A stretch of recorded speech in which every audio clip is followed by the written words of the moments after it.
Hey everyone, this is Neil Napier here. Just give me a very quick shout out if you can hear me all right and if you can see the screen as well, and we will get started.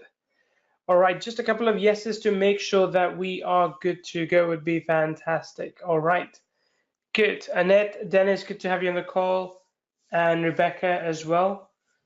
We've got a few people joining in, which is good. Now, I am going to shuffle around the lesson for today with the lesson for next week because today I originally wanted to talk about optimizing Kyvio pages for SEO, but I think it's best if Steven shows up to that as well, and he's traveling right now. So we're gonna instead talk about niche marketing with Kyvio, building small 4 or 5 page sites, optimizing them for SEO, and building a blog to go with it. So we're going to be talking about blogging and content marketing as well. A lot of stuff that I will share with you today is proprietary, so I might have to cut some of it out from the recording. I hope that's okay if you're watching it later, which is why, again, you should be on these live sessions instead of just watching the recording. Now, let's first talk about the principles of niche marketing and what does it actually entail. So back in the day when I first got started, the entire craze was about building simple little sites which had 4 or 5 pages. There's a site with a logo, and then you've got a menu which has one item, second item, third item, and then some privacy policy and whatnot at the bottom. But all this is a niche site. Maybe this is an opt-in, so people can put in their email, for example. Then other pages might have something to sell, and other pages might have, say, some content in them. But the idea was that this is an entire niche-based website which has the ability to generate leads, ability to sell something. Maybe you just want to run ads. That's okay as well. That's how niche sites were usually created in past. Now, in some cases where you wanted to go above and beyond, you would also have a blog element in them. If you really wanted to put out a lot of content, you could do that using the blog as well. There are solutions out there already that help you automatically write content, or you can curate content. So you can do a lot of things with them, right? But having that blog means that you have a way in which you can continuously generate traffic to your website, and then you can drive that traffic around however you want. So once they land on your website, you can retarget them, via ads, and you can do a lot of other things as well. So that's kind of what this setup allows you to do. It allows you to set up mini websites around a niche, maybe even a sub niche, and then target them accordingly. Now, I remember this quite clearly, not sure if you do, but if you wanted to create a new website, say about dogs, right? That would be the big keyword. Then the smaller keywords would be types of dogs. So you've got Dachshunds, you've got corgis, I guess, whatever, different kind of dogs, huskies, and so on and so forth, right? So you would create a very specific kind of site around, let's say, huskies, right? Something along the lines of husky food or husky dog food.com. Why? Because if you include the keyword, for example, the idea was that it would rank better. Now, I'm not going to talk about SEO just as yet, like general SEO, but I can tell you that you can use Kyvio to create these kind of niche sites, to create sites which are minimal in content, but they still rank and they get you traffic over time. Of course, you need to work towards it still, build some kind of backlinks, build things that would allow you to continually provide more value to your audience and also bring in more audience from different places. So that's what this particular feature, particular SEO optimization allowed you to do. And like I said, you can do all of that with Kyvio as well, and I want to show you how. So let's go into one of the other sites, which I don't use too much. So let's go into Lead Spinner. Now, when you go in, first thing you need to do is build a funnel, right? If you watched one of the last sessions that I did, we talked about building one page and then duplicating it over and over again so that you don't have to create all the headers and footer elements from scratch all the time. So with that, if you follow the same concept, all you have to do is click on new funnel, pick any one at this stage, it doesn't matter. I'm just going to pick custom funnel, and I'm going to pick, let's say, a sales page and go next. And I'm going to pick maybe, let's see what the restaurant sales page looks like for this one. Okay, this is fine. I'll go with this for now. So I'll go with the, actually, if we are going for the dogs, let me see if I have a relevant one. Let's say, okay, I've got pet. I'm going to select the pet template, click on next. And let's call this husky dog food. Click on next, it's done. Okay, let's go in and we'll work on this page to begin with. So let's go and edit this. Okay, somehow this is a little bit too big. I definitely don't want it to be so big. So I'm going to find a way to move this further up. Let's try this. Okay, and let's put some more columns in. And this goes here. And all of this can go here. We want to shrink it as well a little bit. Let's do this. Okay. All right, so that's our top site. I mean, again, not a big fan of how this is laid out. I wish it was a little bit more kind of narrower, right? But we'll run with this for now. I'll delete this one because we don't need the phone number details. There.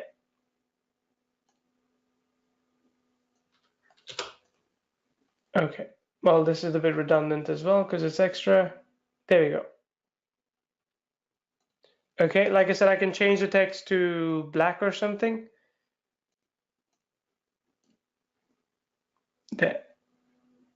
Okay, anyway, the point being that once you do this, you can build a complete site around it. So the front page, in my opinion, needs to be opt-in page, but we do want a structure that exists, right? So this is a structure, and I'm fine with that. So you've got some disclaimers here at the bottom as well.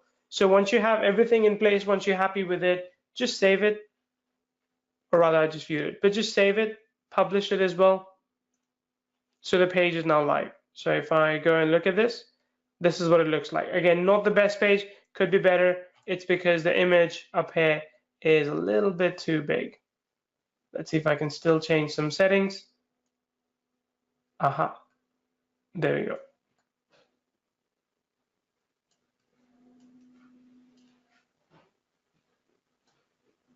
All right, I think that is much better.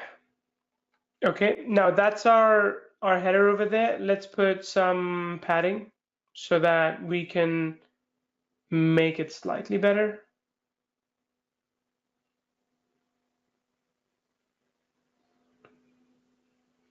Let's go up here, back into this, formatting, top padding a little bit. Okay, if I just view this as well, formatting, perfect. So this is fine. Like I said, I'm going to stick with this page because this is okay. This is what I need.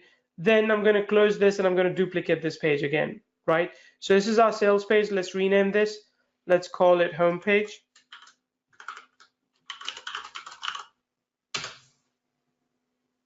Okay, then let's duplicate this one.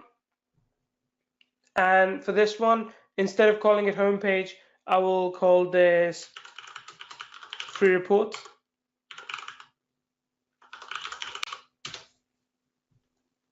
Okay, that's done. Let's go in and edit this. Now, we'll stick with this menu because that's what we want, but I'll delete more or less everything else. So I'm gonna just, I wanna keep some of this content because I think it's pretty cool. It could be reusable, but let's go ahead and delete some other stuff. We can delete this entire block, this one as well, this one as well. This one we'll keep. So in this case, I'm going to just drag and drop some text. Let's see if we can drop it here. Perfect. Just to give it some space. All right. Then let's drop in a form right there.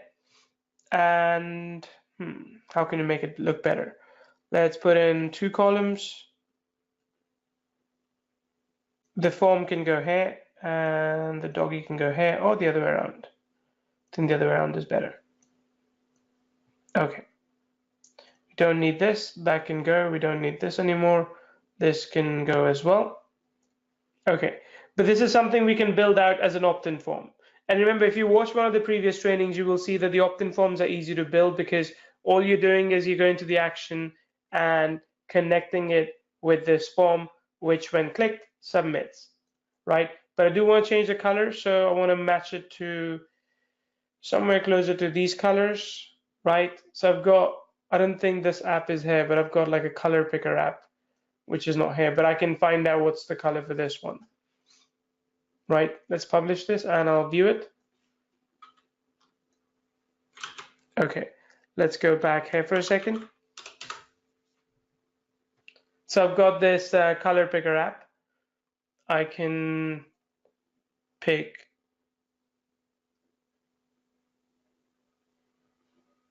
this color. Now I know which one it is. This one is 1A, BC, 9C. Okay, let's go back and copy it in there. All right, color.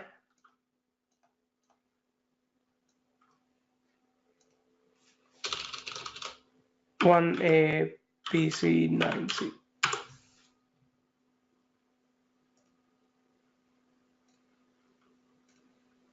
Okay, there you go.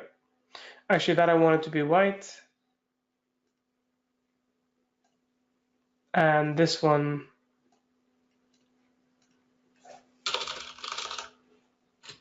one A, B, C, 9C.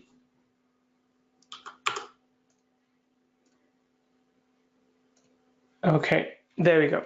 So now our landing page here is more or less done. I could add more information. I could say, want to know what food your, what was it, the husky likes. Of course, I would include a husky picture instead of just a random dog. But let's change the color on this one.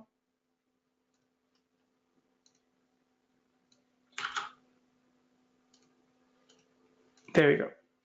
Okay, this is fine. I can add some more information, of course, if I wanted to make it GDPR compliant and whatnot.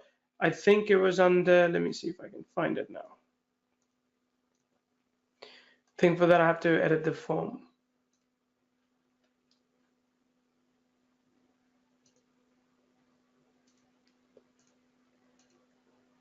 Okay, I can't actually remember, but I know that that setting exists somewhere.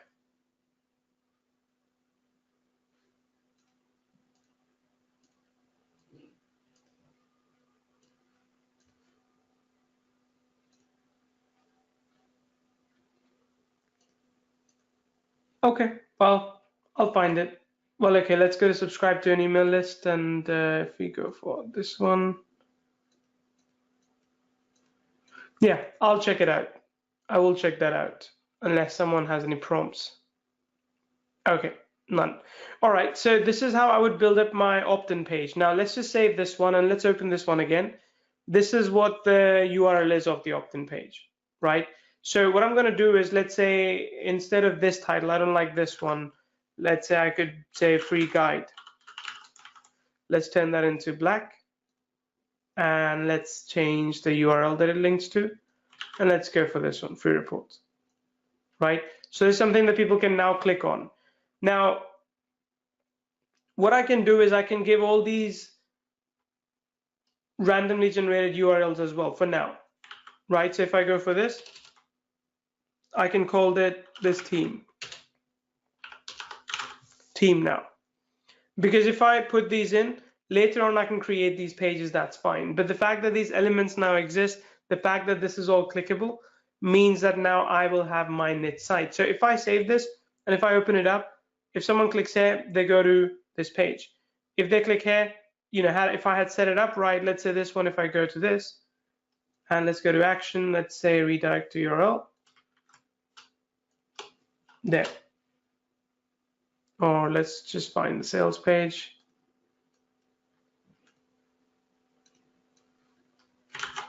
This is where it should go to,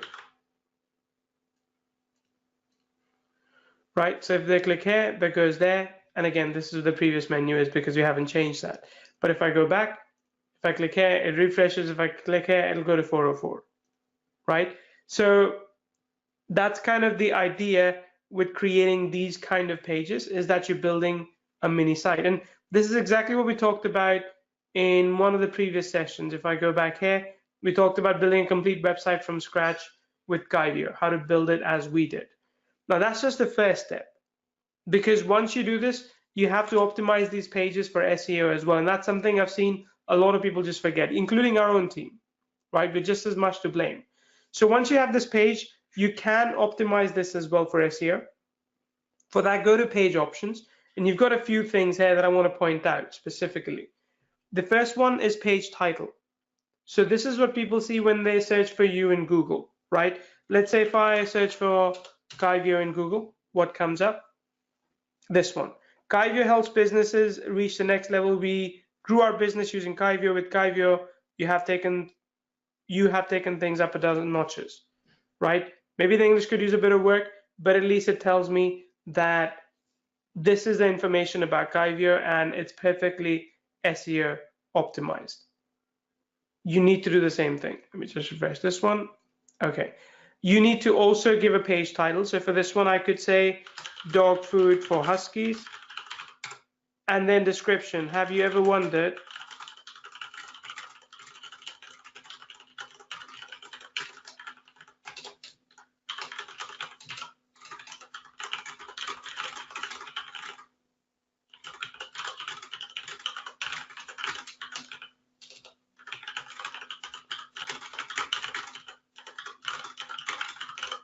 something like this, right? Some kind of description text would be perfect. Keywords.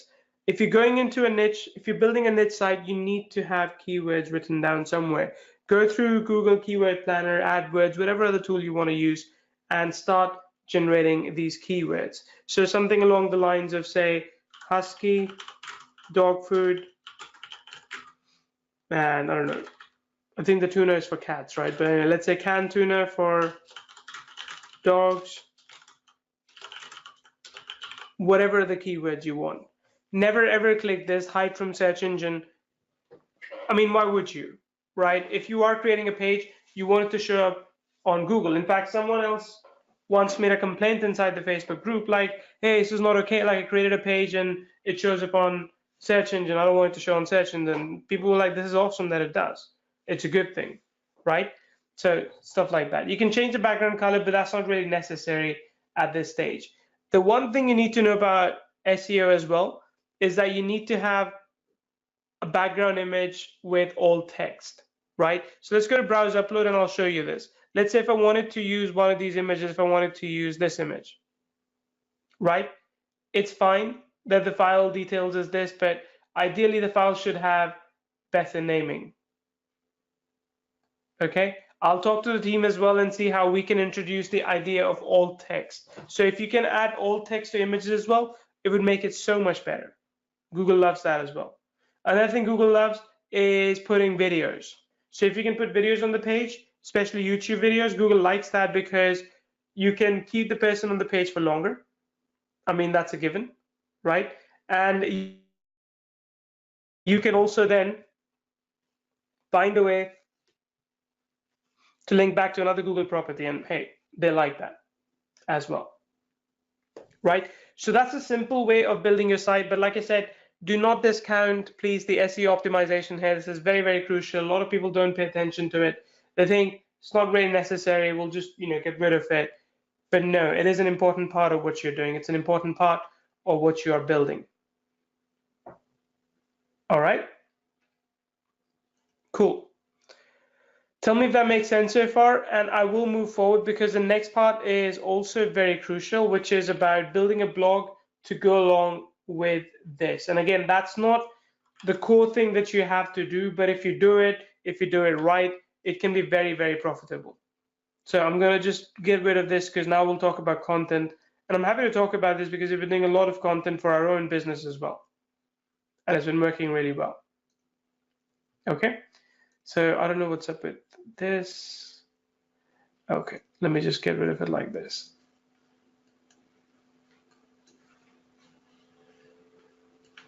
Okay.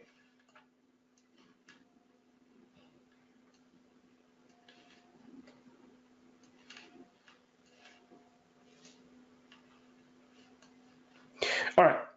Anyway, cool. So let's talk about content marketing. Question: who here actually writes content every week and you publish it online? Who here does that? Say, give me a yes or no, and it's okay if it's a no. I'm going to show you how to do it faster. If you don't do it, I'm going to show you how to do it without overspending time or money on it. Okay, couple of no's and a yes and another no and another no. Okay, most people are not doing it, which is fine. I mean, it is your loss if you're not doing it, right? So here's what you need to do. You need to start creating content. Ideally, your business should have what is known as a pillar post, right? So it's like a really massive pillar post, which is, I mean, literally as much as 10,000 words. I know it sounds like a lot, and trust me, no one will read your entire post, but it will always remain bookmarked. It will always help you centralize your blog around one thing that you do. So if I was writing, again, if this was my main market, if I was really going all in, 10,000 as if it's my main business, right? Then I would write a really massive publication about this, and I will call it something like, say, for Huskies, that is, let me think. I could call it 58 quick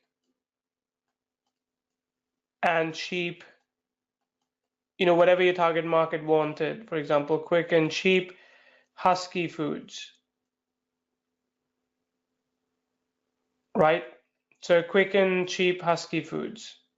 That's the idea. We're going to give people a massive list, and this list is going to keep on changing. 58, 78, 101, 200. It doesn't matter. But the point is that this is a pillar post for you. This is your core post that you will direct every other post into this. You'll move all the other traffic into this. So think about this for a second. Let's say if I write about 58 quick and cheap husky foods. Now, I'm not going to give recipe for each and every one, but I'm going to talk about, let's say, food number one. Do this. It's great because of this, this, this. You don't have to say how to make it. That's not the point. The point is you tell people what's the number one husky food. Same thing for the second, third, fourth, fifth. And the idea is that eventually you will have so many smaller points in this post that you can make other posts about it, right? So let's say in this post you talk about canned tuna, right? Then another post could be about, is canned tuna harmful for your husky, right? Is canned tuna harmful for your husky? When you write that, then you can always point back to this and say, hey, this was one of the food types we discussed in our giant list of foods that you should feed huskies. So of course, when someone questioned, we had to answer this, right? Another post could be about, let's say, is chocolate bad for huskies, right? And then say, it is bad. That's why it doesn't appear even once in our list of 100 things that you can go and check out here. So the point being that you have this massive post, and then you have a lot of other smaller posts that leading into it. Now, the thing is, if you're wondering what kind of post you should create, like how do you come up with the idea, just Google it. Let's say if I go for husky food, I don't know, let's just Google and see what comes up. What is the best dog food for Siberian Huskies? Top 5 picks for best dog food for Huskies. There you go. Husky food importers, that's a business, of course. Feeding my husky, the best dog food for Huskers. Top 5 brand reviews. I mean, you can see, but no one's really, okay, there's what should I feed my husky? And let's see, what to choose and why. Let's go read those two quickly. Diet types, when to feed, overfeeding, recommended brands of food. There you go. I mean, that's a pretty good chart as well, I have to say, right? But so far in all this content, I have not seen a list of like 50 things you can feed your Huskies. And that could be a massive, massive post that sits in the middle of your blog. That's where all the kind of traffic is coming into, right?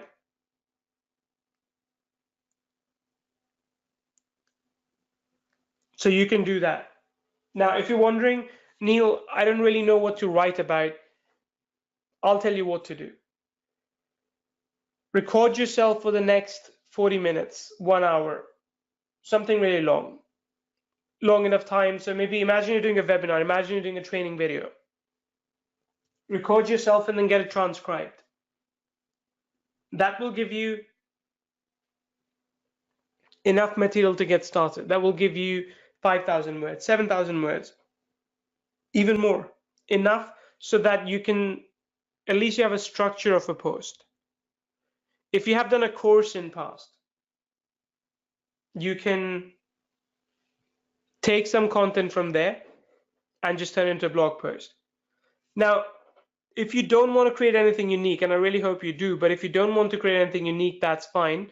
You can still do curation, right? So all these 58 don't have to be your own writings.